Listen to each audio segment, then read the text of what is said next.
Hating Your Own Sin, Daily Devotional. Why is it easier to see someone else's faults and shortcomings than it is to see our own?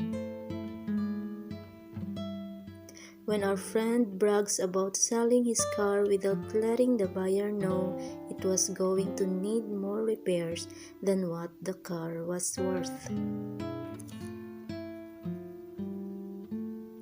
we might feel the need to point out the sin of dishonesty.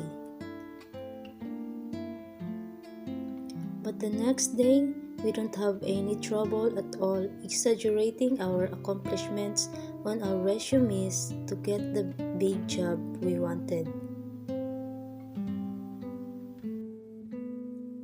Somehow, we were able to see our friend's sin but not our own.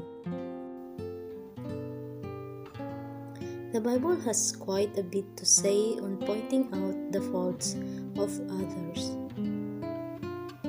In Matthew chapter 7 verse 4, Jesus said, "How can you say to your brother, 'Let me take the speck out of your eye,' when all of the time there is a plank in your own eye?"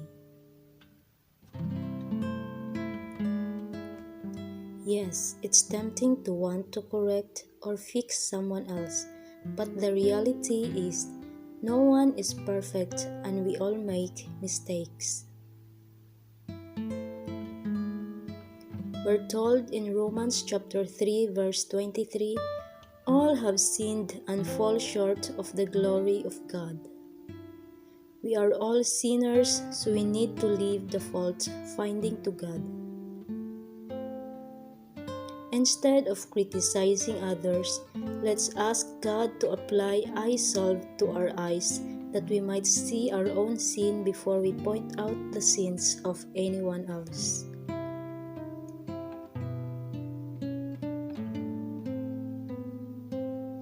Can you imagine just how much church attendance would increase if we could just learn to hate our own sins more than we hate the sins of others?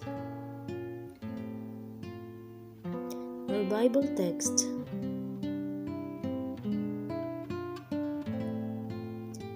Matthew chapter 7 verses 1 to 5.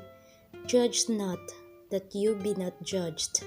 For with what judgment you judge, you will be judged, and with the measure you use, it will be measured back to you. And why do you look at the speck in your brother's eye, but do not consider the plank in your own eye? Or how can you say to your brother, 'Let me remove the speck from your eye,' and look, a plank is in your own eye? Hypocrite, first remove the plank from your own eye, and then you will see clearly to remove the speck from your." Luke chapter 6 verse 37 to 38. "Judge not, and you shall not be judged. Condemn not, and you shall not be condemned. Forgive, and you will be forgiven. Give, and it will be given to you. Good measure, pressed down, shaken together, and running over will be put into your bosom."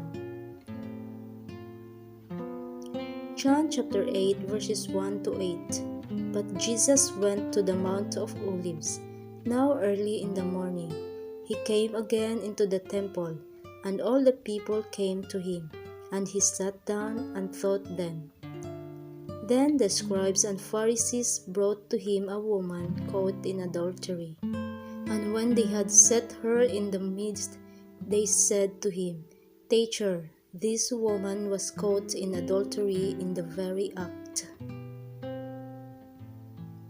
Now Moses in the law commanded us that such should be stoned, but what do you say?' This they said, testing him, that they might have something of which to accuse him. But Jesus stooped down and wrote on the ground with his finger. as though he did not hear. He who is without sin among you, let him throw a stone at her first. And again he stooped down and wrote on the ground.